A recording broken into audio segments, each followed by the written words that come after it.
Smart FM. Smart Career. Smart listeners, kita pernah ya berkenalan dengan trauma di episode sebelumnya. Kalau Anda belum dengarkan, pastikan Anda dengarkan dulu episode sebelumnya karena berhubungan banget nih dengan apa yang kita bahas di kesempatan kali ini.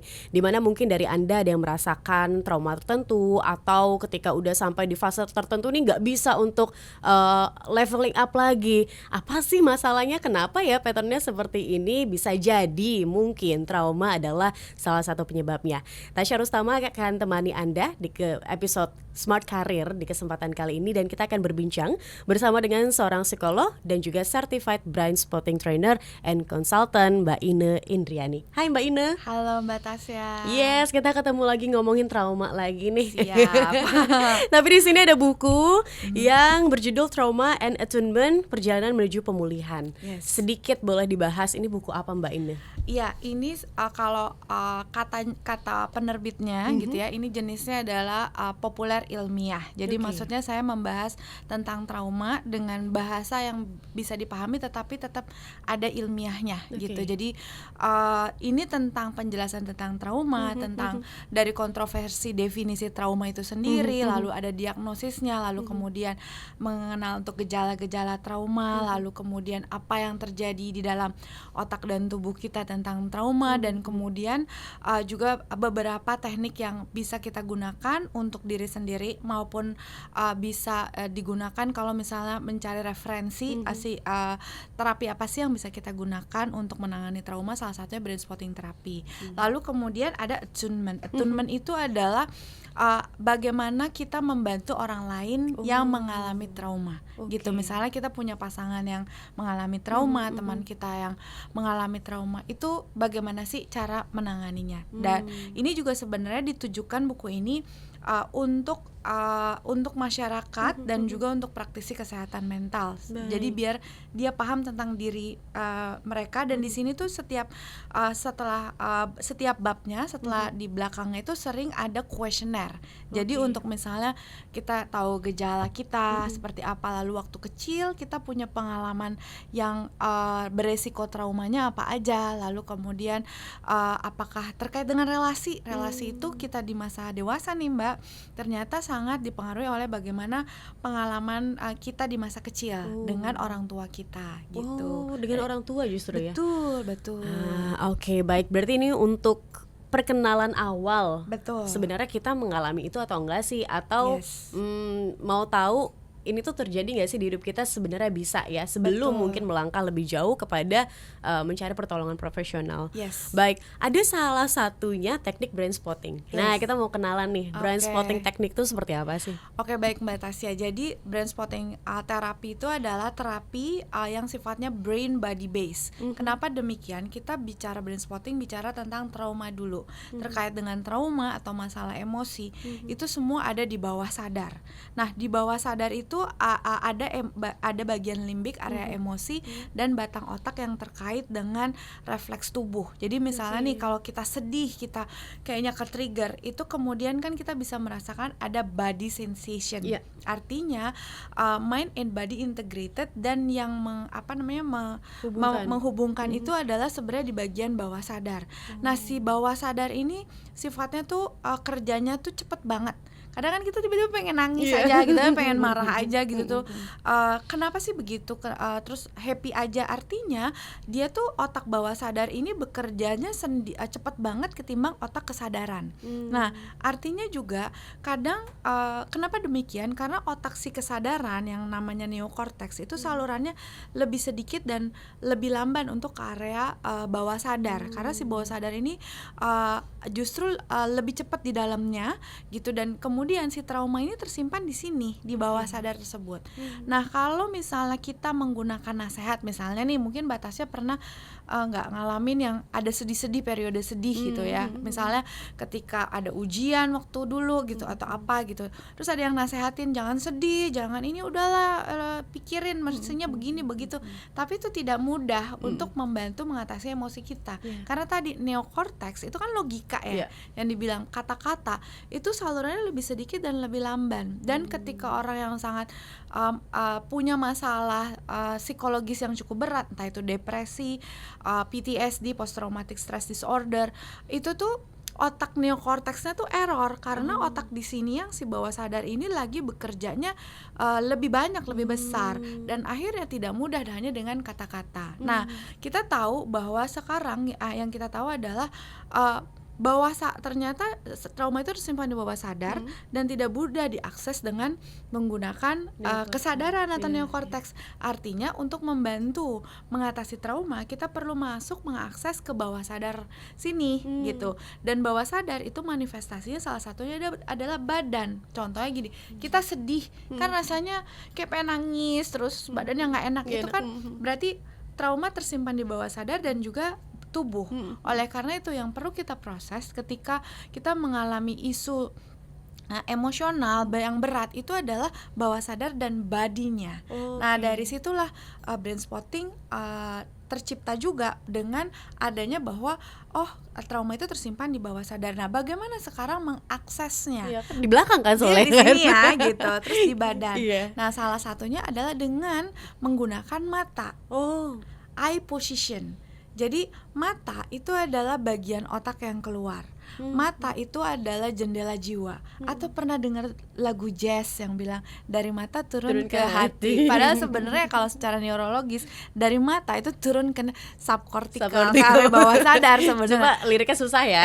Dari matamu turun ke subcortical gitu kan. Kan hati itu karena kan body sensation ya kan maksudnya gitu. Jadi artinya mata itu punya akses ke sini, dan ketika kita melihat ke arah tertentu itu artinya kita dapat mengaktifkan bawah sadar, dan sambil merasakan body sensation dan melihat ke arah tertentu kita memberikan ruang dan waktu. Dan kita sambil diam, si kliennya ini biasa sambil diam, atau kalau melakukan brain spotting sendiri namanya self spotting, kita diam sejenak lalu melihat ke arah tertentu sambil mindful merasakan diri kita terkoneksi. Artinya kita memberikan ruang dan waktu untuk si bawah sadar ini berproses sendiri. Karena kan dia tadi si subcortical ini kapasitasnya terlalu cepat ngomong sendiri kalau kita bilang komunikasi. Jadi artinya kita juga nggak bisa mudah untuk mengakses dengan cara logis kan. Jadi kita yaudah kita diam sejenak, rasakan, lebih berasa saat lihat kemana ketika kita merasakan sensasi tidak enaknya gitu ya. Lalu kita rasakan, lalu lihat ke arah tertentu.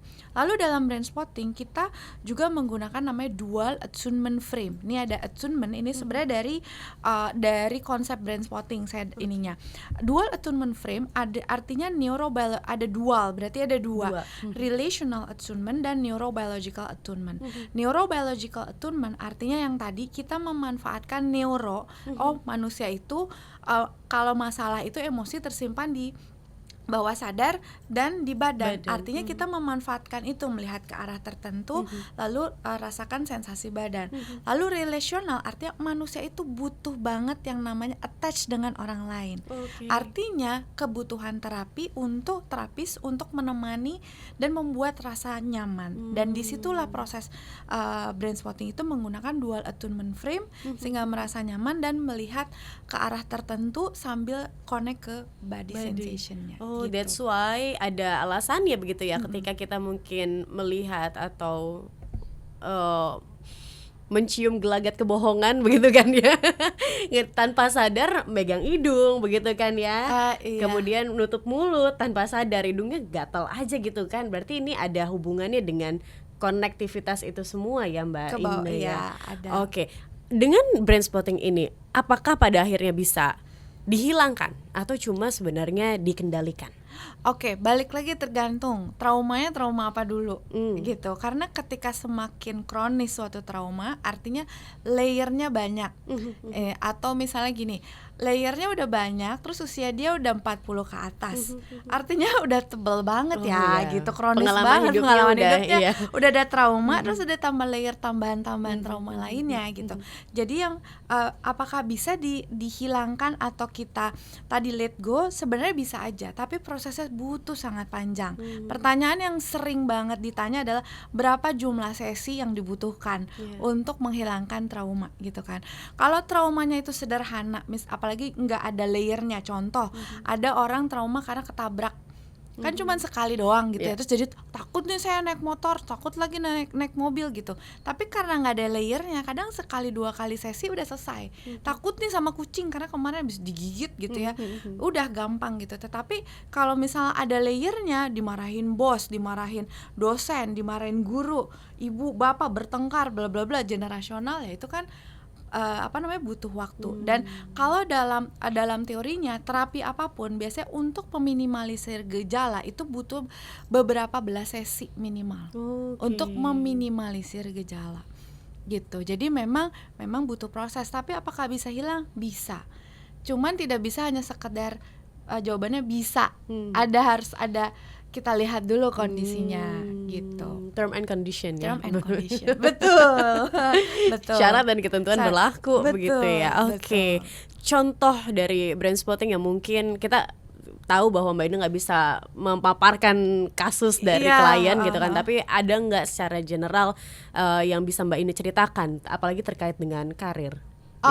Iya, jadi aku juga salah satu selain mengatasi klien-klien dengan trauma masa lalu, juga terkait dengan performa. Jadi beberapa kasus generalnya adalah ketika itu tadi dia mau naik pangkat tapi kemudian kayaknya performnya nggak bagus, suka marah-marah gitu ya, terus kemudian jadi nggak percaya diri. Kalau dilihat tes minat bakatnya, dia communication-nya tuh merah, keren banget. Tapi pas ngomong tetet gitu misalnya, itu kemungkinan besar karena ada pengalaman traumatikal atau akademis. Misalnya dia pinter, tapi pas udah skripsi, udah tesis segala macam, itu tuh ngedrop. Bisa kan ada kayak gitu, padahal sebenarnya dia dulu ranking terus gitu, ternyata pas dibalik ada pengalaman traumatikalnya. Itu yang dan kadang itu tidak dipahami secara eksplisit tadi, kenapa ya gitu. Tapi kita bisa lihat ada gejala yang dialami, misalnya stagnan atau abis ngetik kayaknya tidur deh gitu, segala macam kan, mungkin pernah ngalamin kayak gitu. Jadi akhirnya kita proses itu, rasa body sensation-nya, tidak enaknya, lalu aku temenin dengan relational attunement, lalu kita minta dia lihat ke arah tertentu, seperti itu. Ada resikonya nggak sih Mbak? Resiko menggunakan brain spotting. Jadi gini, karena mind and body integrated, kalau aku bilangnya gini, sama kayak kita divaksin atau imunisasi. Ketika kita divaksin atau imunisasi, kadang ada yang ya udah habis divaksin influenza misalnya, ya udah besok kerja aja. Tapi ada juga yang kemudian berasa kok jadi demam kan gitu. Nah, sama ketika kita terapi mind and body integrated ya, tadinya dia itu biasanya kondisinya kayak gini, dia butuh adaptasi, jadi badannya rasanya ada kadang nggak enak untuk mendapatkan kestabilan baru. Kan sama kan kayak vaksin juga kayak gitu kan. Atau ada juga nih gini, ketika biasanya selalu bilang kamu apa kabar, baik, nggak ada masalah, baik semua baik gitu ya. Tapi udah gitu pas udah diterapi, dia flashbacknya mulai muncul karena dia kebuka lagi masa lalunya, dia dulu aku tuh diginiin, gini. Kadang untuk orang tertentu kayak ngerasa terlalu overwhelmed, tapi sebenarnya itu bagus karena akhirnya kebuka. Kebuka itu kadang orang nggak nyaman ya, misalnya udah tahu ternyata sakit di sini, pas kita lihat ada banyak luka-lukanya kan, pengennya udah deh tutup aja, aku nggak kuat gitu. Padahal untuk kesembuhan kadang memang kita perlu ngelihat apa yang terjadi sesungguhnya pada diri kita. Nah, kadang itu mungkin kita bisa bilang resiko ya. Ya. Oke. Kita tahu bahwa manusia nggak jauh-jauh dari trauma, dan trauma ini sifatnya subjektif banget. Betul. Jadi ayo smart listeners, kita belajar. Mungkin di tempat kerja Anda ada orang-orang yang remeh banget sih hal kayak gitu, dipersoalin aja begitu kan ya. Ya mungkin menyamakan frekuensi sedikit dan lebih legowo gitu kan tentang hal tersebut, karena kita nggak tahu apa yang udah terjadi di balik sebuah individu begitu kan ya. Terima kasih Mbak Ina untuk insight-nya, dan terima kasih juga smart listeners sudah menonton episode Smart Career yang ini. Semoga bisa menjadi masukan untuk Anda. Kita harus pamit. Akhir kata, saya Tasya Rustama dan saya Ina Indriani. Kami pamit, sampai jumpa. Smart FM. Smart Career. Make your future better.